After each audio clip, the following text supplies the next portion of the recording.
I'm Mat Armstrong and this is part 975 of building my paddock. It's literally, it's part 4.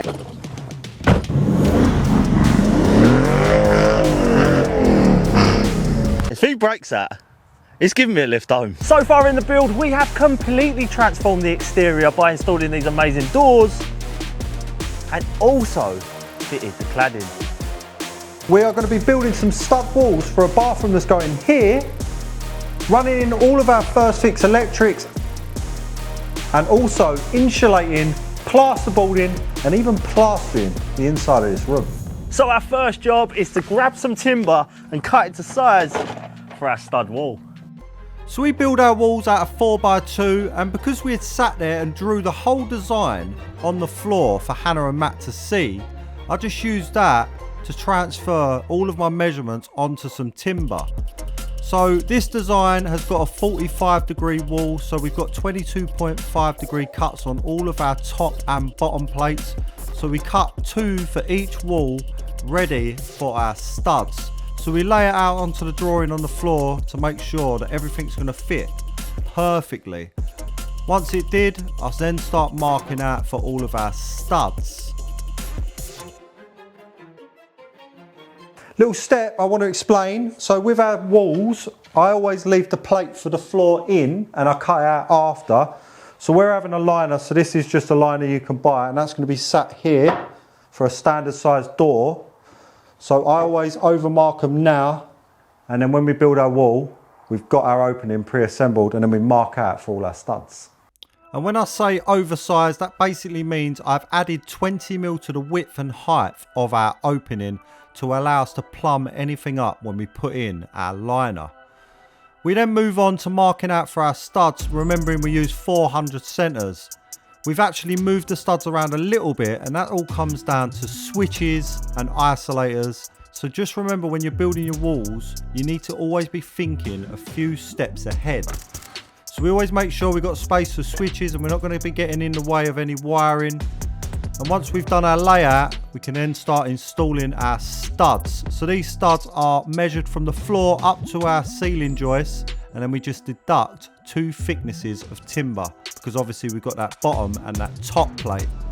We build our walls laying down on the floor in sections using some 90mm nails, and then we stand them into place and nail everything together at the end, because I just find that easier. Our sections of wall are built.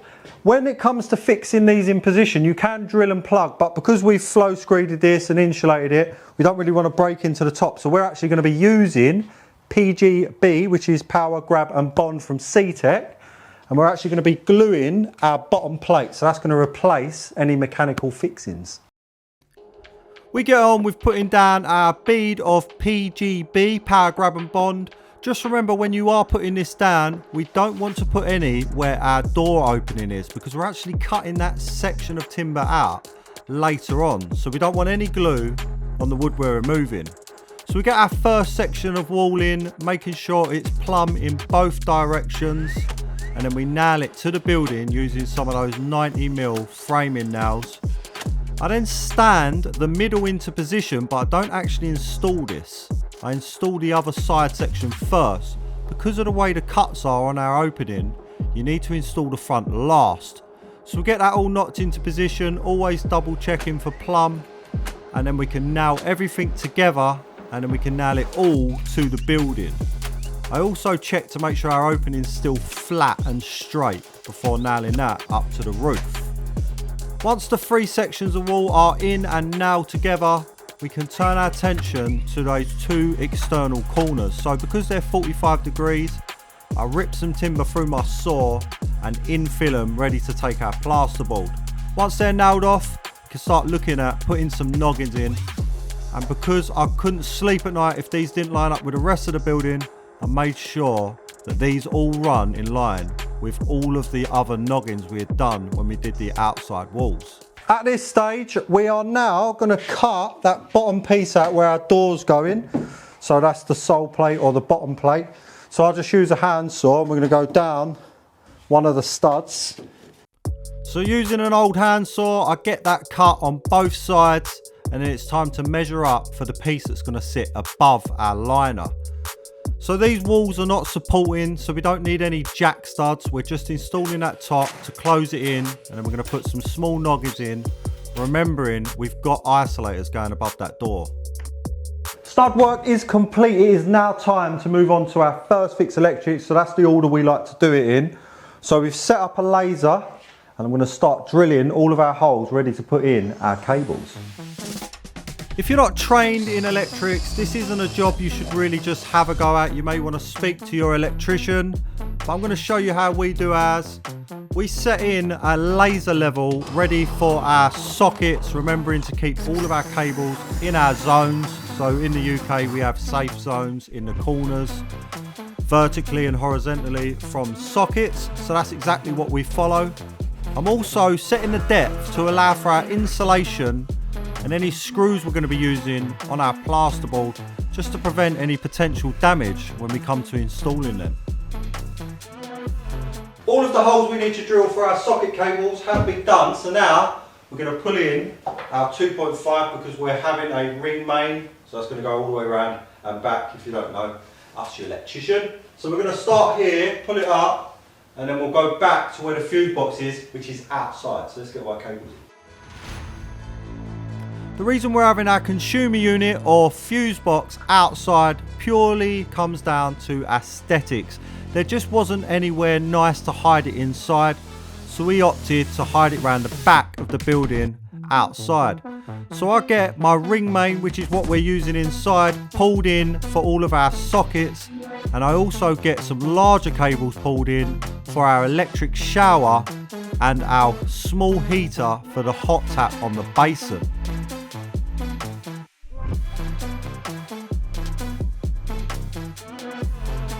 Before we run our cables for our lighting, we're actually going to do a plan to make sure that we don't hit none of the roof joists. And here's one we made earlier. Let's get some cables run. When Brad says we and let's, I can assure you that all comes down to me. So I made a plan, and then I started to drill my holes, remembering to always allow space for insulation, and then we can start pulling in that lighting cable, which is actually a smaller cable than the one you use on sockets. So the way I do this is to pull the run all the way through where every single light's going to be, and then I come back and pull slack down, ready to take our light when we install them. So what we're actually up to now is we're going to be running the wires in, because we're going to have downlights the whole way across the building, and me and Phil have measured the length of the roof, and we've divided by the amount of downlights we're going to have, and we're going to start running the cables in. I think Phil's behind me, isn't he? Yeah. I've noticed that Brad likes to use the word we a lot, even though it was definitely me again. So like Brad said, I made another plan, and remember, you always want to write this down and store it, because once this stuff's covered, it's very hard to guess where it is. All of the first fix cables have been installed. It's now time to install some audio cables. So this is some speaker cable. So we're having speakers in the ceiling. So it's very important when you're doing your build to note what you want. So if you're having audio, now's the time. TVs, make sure you've got power. So just remember to do all of that at this stage. Another thing to note when you're pulling in any sort of audio, so visual or speakers like we're doing here, I'm drilling a new set of holes, so you don't want to be feeding these through with your power cables, because one, you never know what might happen. You don't want to send 240 through this, and two, you'll get interference from this power cable, so you might get noise through your speakers and stuff. So just a little second hole and run it all separate. Okay. We sat there with Matt and Hannah and went through how many speakers they thought they'd want. So we opted for 4 inside, and we also went for another 4 outside. So you may notice that the cable colour changes. I wanted to lie and tell you that was so we could identify the outside speakers, but the truth is we just run out of the clear stuff, and that's all we could purchase from the shop. But it worked out a treat, because now we know what colour are for the outside speakers.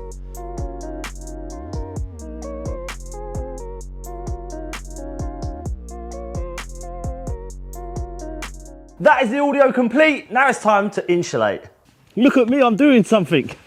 What he really meant is, oh everyone look at me, I'm doing something very badly. Because it wasn't a good job, was it?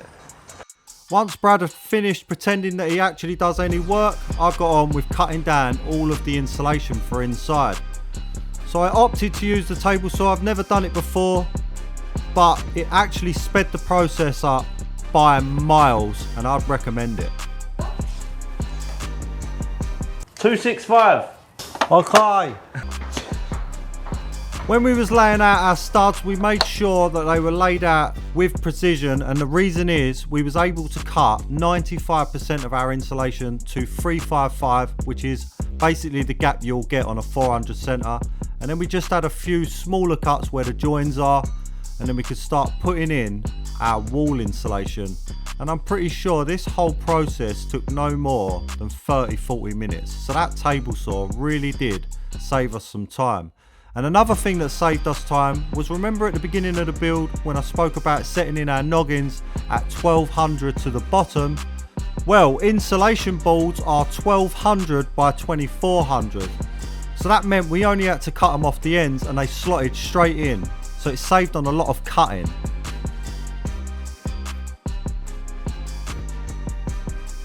On our insulation that we've already installed, you may have noticed some small gaps. So you might get some little gaps here or there. You don't want to be leaving those because everything needs to be fully insulated. So grab yourself some expanding foam, and if you come hither, we just need to fill those gaps like this. And I also recommend getting a proper gun because the can stuff is not the best.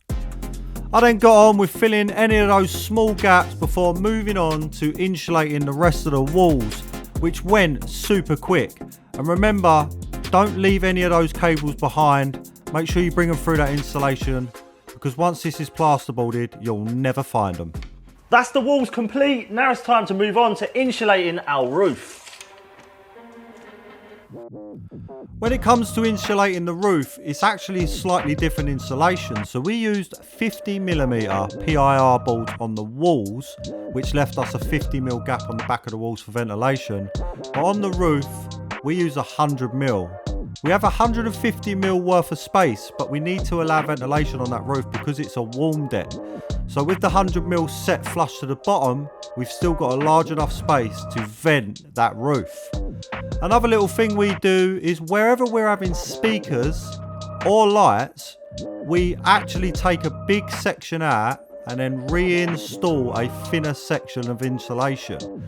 So we do lose some value on that, but in the end it's better because when the electrician comes, they're only going to dig it all out. So it's better to have this nice sealed pocket than a rough bit that's been dug out by the electrician. Well, that's my opinion on it anyway. Just remember, when you are installing insulation, especially the PIR boards, you need to have a mask. So ignore what me and Brad are doing, because this stuff is nasty and it makes your throat hurt and your eyes hurt. So just make sure you've got goggles and a mask on. Do as I say, not as I do. We're being bad influencers here. Kev, what was that? Kev wasn't saying a lot, but by his face, I'm sure he approved. We soon kicked him off of the site because of health and safety, and I'm not even sure how he got in there, before moving on with the rest of that ceiling. Another thing you'll note we're doing here, we're foil taping all of the joins, and that's because we're creating a vapour barrier. It then got dark and we started to panic because we was running out of time.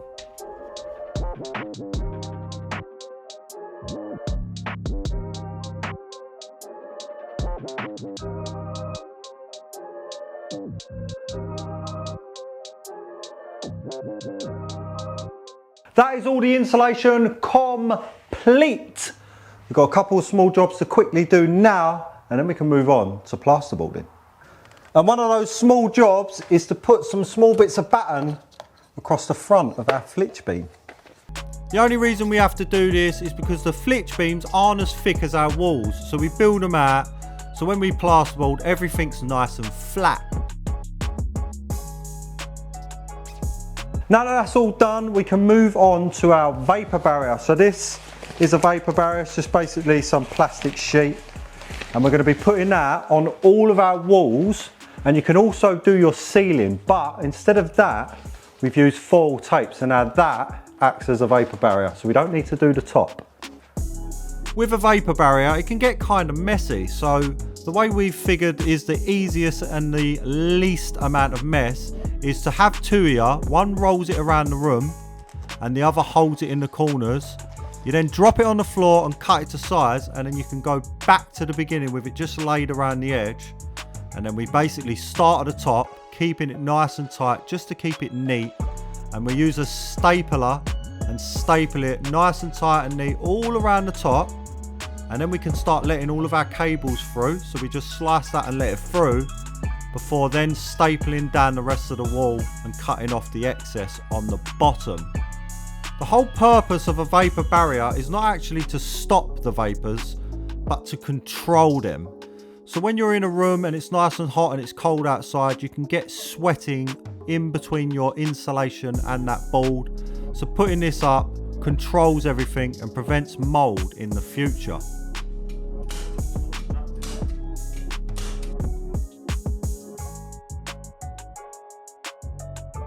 That is the vapour barrier installed. Now we can move on to plasterboarding. So we like to start with our ceilings, but before we do that, we need to go round and tuck all of our cables up into those little pockets that we created.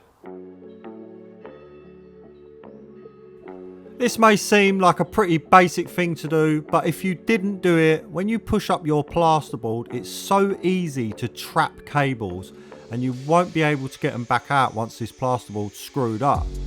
So once they're all out of the way, we mark all of our roof joists onto the walls so that we can see where they are when we come to screwing on our plasterboard. And then it's time to start getting in our plasterboard. So we're using 9.5mm on our ceilings. These are full sheets. You can get smaller sheets if you're doing it by yourself and you're struggling, but we like to get full sheets. It's a lot easier to cover the whole ceiling that way. So we take our measurements, cut it down using a knife, and then you just snap it and cut the backing paper, and you're ready to install your cuts. You may have noticed that the drill I'm using, that's not any old drill, that is a drywall gun or a plasterboard gun. So basically it takes collated screws that are on a strip and you can just press it into position and it already sets the depth. I highly recommend them. They save so much time when you're screwing up a lot of plasterboard. See these poles we're using, guys? They're making our life so much easier doing this ceiling. And if you want a set, the link is in the description below. Phil, how much easier do they make your life? Oh, no easier at all. I'd never use them again. I know, I'm a really good liar. Clearly, I absolutely love them. They made our life so much easier. Another thing to know, always stagger your joints when you're doing plasterboarding. It's a lot less likely to crack.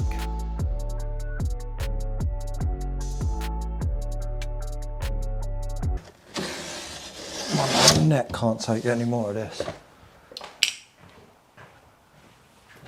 That's how I'm going to drink my beer.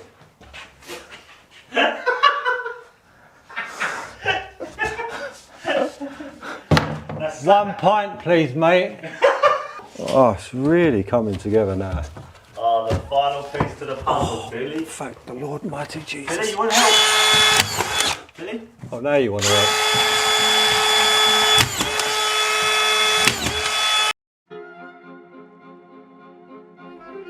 Once Brad had got out of my way, after pretending that he actually wanted to help someone, I get on with measuring for the height of our plasterboard on our walls. And I also marked out for all of our studs on the floor, just like I did with those roof joists. So I cut them all down using my skill saw. I definitely don't recommend that, but that's just what I wanted to do on the day to save a bit of time, and we could start installing those full boards before going back and cutting all of the smaller pieces down. Quick tip for when you're putting in your plasterboard, make sure they're not on the floor. So just remember, we've got skirtings coming around this building, so we've just chucked them up 30-40mm just to get them away from any moisture that might go on the floor and track up and ruin your plasterboard. When you're doing these walls, we're actually bringing the cables through, so unlike the ceiling where we've left them tucked out of the way, we need to bring all of our cables through these ones. So make sure when you are pulling them through that all of the slack is through. It's easy to pull a bit through and then trap cable behind. We're also only screwing the edge of the boards. The reason for that is, 1, we was running out of screws, and 2, we was running out of time. So we was in a rush.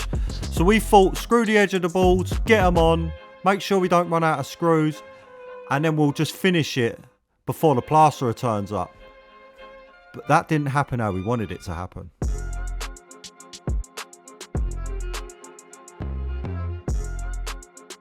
Oh, thank God Chris is here. Chris, you got to help us. Chris has just rolled up to help us get this thing boarded. I did promise I was going to get it boarded for him. Yeah, 9 o'clock last night. I sent him a video saying please help us. So Chris has turned up to help us. Get a little boarded. So if anyone wants plastering or rendering, hit your man up. So once Brad had cut Chris off super rudely, they got in there and saved us, because as you can see, we failed to get that job finished. But luckily, the boys were on it and absolutely smashed that job out in no time. And while they was finishing the job we should have finished, I got on with cutting out our boxes. So we're using plasterboard boxes, so I mark them out using a level, and then we can slot them in, pull the clips through and pull our cables in. And if you're not watching this from the UK, it may look like I'm setting that switch kind of low, but over here we have regulations that it's no more than 1200 to the top. And like the switches, the sockets need to be no lower than 450. We've got the boarding done, now it's time to get the beads on.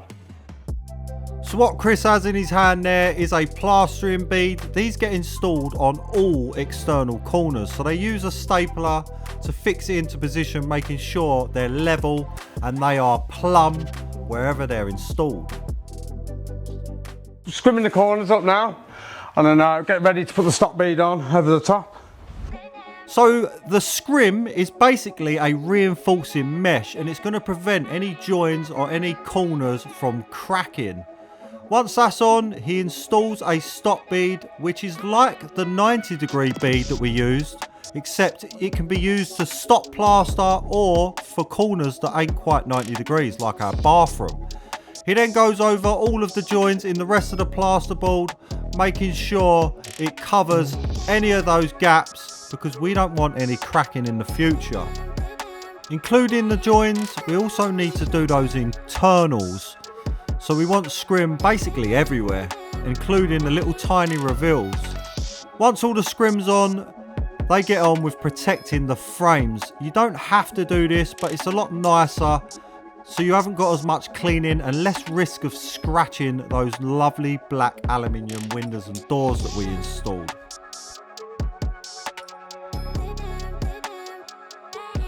With the prep complete, it's finally time to start mixing up some plaster. It's quite a warm day today, and this is quite a big ceiling to get on in one, so these lads are going to have a challenge ahead of them. But they're not worried, they're professionals. So with their plaster all mixed up, they attack that big old ceiling.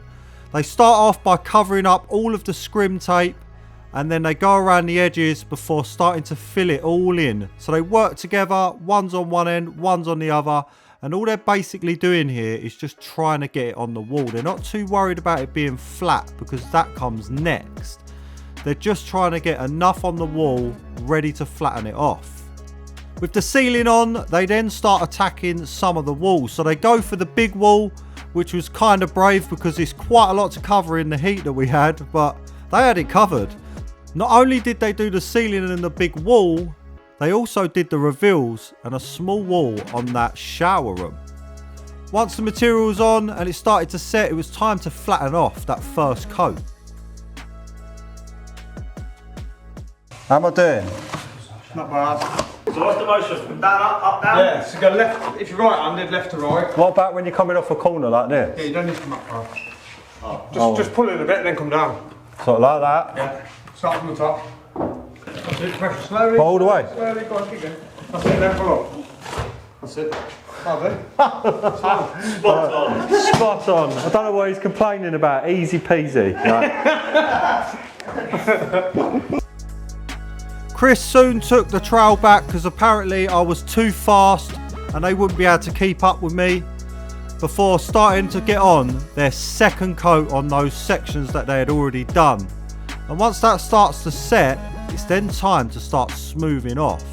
So when I spoke to Chris, he basically said you can do up to sort of 6 or 7 runs after it's set. It just depends how easy it is to work with on the day. I just want to cover why they've picked certain walls and haven't just done everything. It all comes down to experience. So they need to make sure what they put on the wall, they've got time to trail it up before it dries.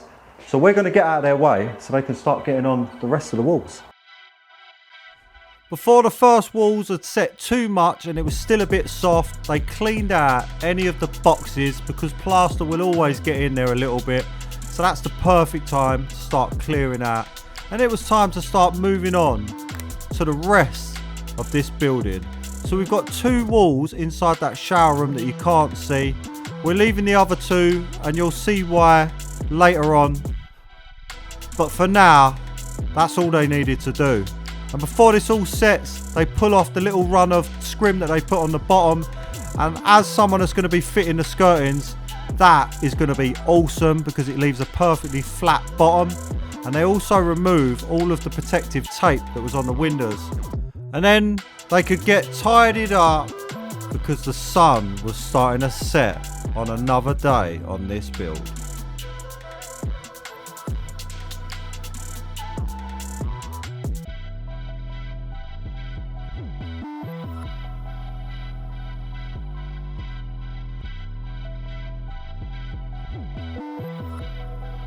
That is the plastering complete, and unfortunately that's all we got time for in this episode. And don't worry, in the next one we are 100% finishing this roof. Hopefully. Hopefully. Love you, bye.